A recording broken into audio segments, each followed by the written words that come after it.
మా నీహారిక నిర్మించిన కమిటీ కుర్రోడు చిత్రం ఆగస్టు 9న రిలీజ్ అవబోతుంది. ఆ సినిమాని మీ అందరికంటే నేను ముందే చూడటం జరిగింది. చాలా బాగుందనిపించింది. Very impressive. Niharika multi talented. మంచి ఆర్టిస్టే కాదు, ఒక నిర్మాతగా కూడా మంచి అభిరుచి ఉంది. అలాగే లేటెస్ట్ ట్రెండ్స్ తెలుసుకుంటూ ఆడియన్స్ టేస్ట్కి తగినట్లుగా ఫిల్మ్స్ని ప్రొడ్యూస్ చేయడం కూడా తనకు తెలుసని నా నమ్మకం. అంతకుమించి మన తెలుగు ఆడియన్స్ ఎప్పుడు భాషతో సంబంధం లేకుండా ఫ్రెష్ అండ్ ఎగ్జైటింగ్ కంటెంట్ ఏదొచ్చినా సరే చూసి ఆనందిస్తారు, ఆదరిస్తారు. ఈ సినిమా గోదావరి జిల్లాలోని ఒక పల్లెటూరులో 11 మంది స్నేహితుల మధ్య జరిగే కథ. డైరెక్టర్ యదువంశీకి ఇది మొదటి సినిమా.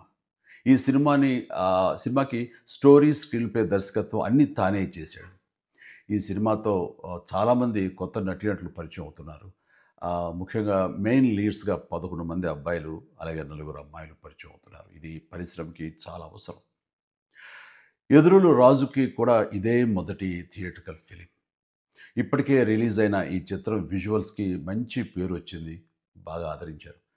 అనుదీప్ దేవ్ మ్యూజిక్ డైరెక్టర్గా అద్భుత విజయం సాధించిన హనుమాన్ చిత్రంలో 2 పాటలు చేశాడని తెలిసింది. ఇప్పుడు ఈ కమిటీ కుర్రోడు చిత్రానికి మొత్తం 11 సాంగ్స్ అందించాడు. అన్నీ చాలా బాగా వచ్చినాయి.